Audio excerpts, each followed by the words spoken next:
Great things car guys say. So this is just like my series Stupid Things Car Guys Say, except the opposite. So this series will highlight phrases that have benefited the greater good of the car community. Downforce bruh, or Big Wang gang. So these are obviously just stupid memes regarding like Downforce, or it started as a meme, more specifically as Big Wang gang, and then it transitioned into Downforce bruh. Now the idea of wings, when we kind of think back 10 years ago, people still thought wings were the epitome of rice. You could actually have them on a time attack car or a track car, but if it was a car that still was used on a street, like it was still street legal, people just thought it was rice, and it was the most childish, dumb, stupid thing. Like, I'm really glad that over the past decade and over the most recent years especially, people have learned to lighten up and just embrace that Downforce bruh. Because if someone wants to join Big Wang gang, I really don't care. Like, it does look a bit goofy. I can still say that. I can still reserve that to myself, but I don't think it ruins cars like people thought it did in the early 2010s. And it's even funny that like a lot of cars these days even come with it as an option now, that even a lot of the older folk used to make fun of the younger folk for it. They're optioning it on their cars. So I'm just like, well, times have definitely changed when the stubborn people like that have even changed their minds on it. The next phrase that I really like that has been around that I think is really positive, which is weight reduction bro. So weight reduction bro is a really classic meme. This is something that's probably been around before the internet. And then you have more serious advice, which is what I'm going to kind of lean on towards this video. So weight reduction is the cheapest form of performance you can gain for a vehicle. Rather, it's quite literally free sometimes because you just rip out things that your car doesn't necessarily need or you could live without. If you have a daily driver, you probably don't go too hard with this, but if you have a car that you're building to be an autocross car or a track car, yeah, just weight reduction, just literally strip the interior. You don't have to always go the carbon fiber route, which does bring me to one thought. For how much it costs, it doesn't do as good of a job in proportion. Obviously, like I said, if it's your daily, you don't want to give up a lot of technology, you don't want to give up the interior stuff, yeah, you could start buying carbon fiber. But a thing that my brother, myself, and really a lot of people in the car community joke with is that you could spend 5, even 10 grand on carbon fiber just to lose like 20 or 40 pounds. Or you could buy a $60 gym membership. Rice is nice, or because race car. These two are basically they're two different memes, but they have the same meaning, which is basically that people are starting to have tides turning for a lot of opinions. So remember when people used to consider, get this, side skirts and diffusers and splitters rice?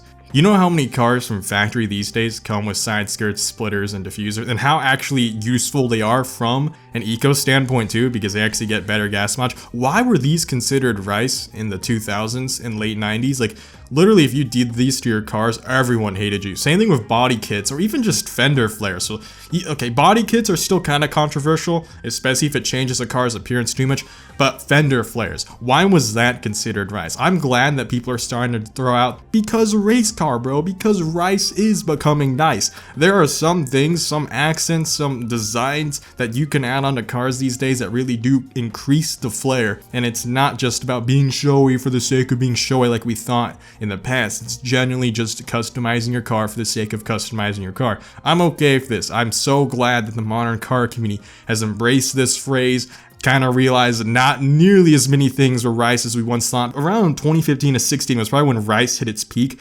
Everyone was calling everything rice. It was so annoying. Like, you would just log on the internet and people overuse that word. So nowadays people are they're dialing it down a little. I notice people are dialing down the usage of the word rice because of these counter movements, because of people just saying, nah man, it ain't rice, it's nice, or haha, call it rice bro, but I'm doing it because race car, and so on and so forth. I'm just very proud of this counter movement.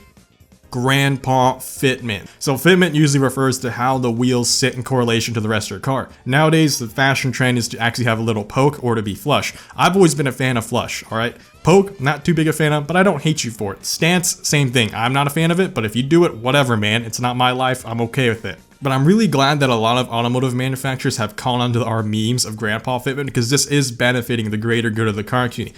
A lot of companies are offering better fitment from factories, so we don't have to jump through all these hoops to get spacers to correct it or correct the offset and do it. Like, I'm really glad that like the C8 Corvette has much better fitment stock than the C7 did. The C7 literally screamed, this car is still for boomers who go to Sunday church and who don't actually want to drive the car around fast, and I hated that. You look at that car, it sits way too high up, its wheels are tucked way too in, and you either have to do spacers, which just isn't very good, or you have to buy new wheels and get offset, which is just expensive when you order wheels with custom offset, and just getting new wheels in general is expensive. I'm so glad that companies are like, what if we just finally offer wheels with better offset from factory because of our constant teasing of Grandpa Fitment. The final great thing that car guys say is actually kind of an offensive thing. The only reason I put it in this video is because this one I find so absolutely hilarious, it just has to be said, which is poverty spec. So I used to be really triggered by this phrase. I used to hate it. I've even made fun of it in some of my past videos, but after kind of just digesting it, sitting on it, meditating, and just embracing it, I was like, yo, this phrase it's mad funny. This is great. So poverty spec is not a word you would use to describe a beater. So I bet a lot of people were like, I'm gonna start calling my friends faded paint Civic poverty spec car. That's not how this phrase works, believe it or not. It has nothing to do with beaters. It has nothing to do with cheap cars. Nothing to do with people actually in poverty. So if anyone's about to get super offended snowflake mode, like, oh, this is like some socioeconomic thing. No, it's not. No, it's not. In fact, this joke, believe it or not, is targeted at rich people. It is the most contradictory phrase to exist, which is why, after meditating on it, I think it's one of the greatest things that car guys have ever invented. So F-Spot uses it a lot. That's where I hear it the most. I actually don't know if he's the origin or if he got it from somewhere, but God, it's funny. So poverty spec, I'll finally explain to you what it's used for.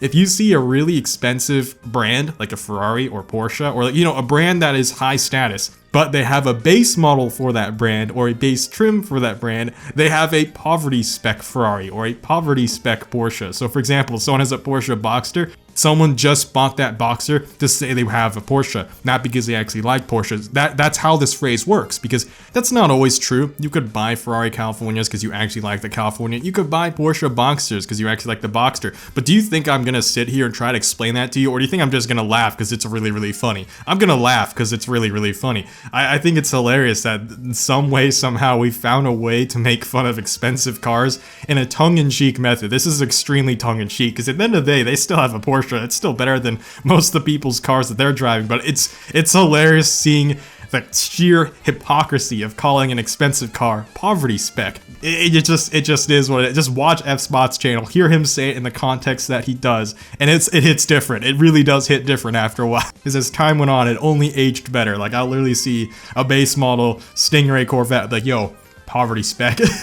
That's a poverty spec Corvette. You see a base model Ferrari California, poverty spec, bro. You see a base model Mercedes, poverty spec, bro. So do not actually call your friends in poverty who are broke, who actually have like beater cars. Don't use this joke for them. That's not how this one works. You use it on your rich friends who bought a base model luxury car just to say they have that brand of car. Like if they buy like a 2 Series or 3 Series BMW, but not like the M3, because M3 is too cool to be poverty spec. I'm talking like this phrase is literally only used for like when someone buys like a base model or base trim version of that car. Anyways, that's gonna be it for this video. Another update on the Weebvette. I finally found a shop locally that will take the request. However, my car was not scheduled in till early March, and they likely won't finish till late March. And it's gonna be a while before that happens. Just keep up with it if you want to keep up with it. Make sure to subscribe if you like car content, or if you want to look forward to a Corvette with a whole bunch of anime decals. Other than that, see y'all next time. Bladed Angel out.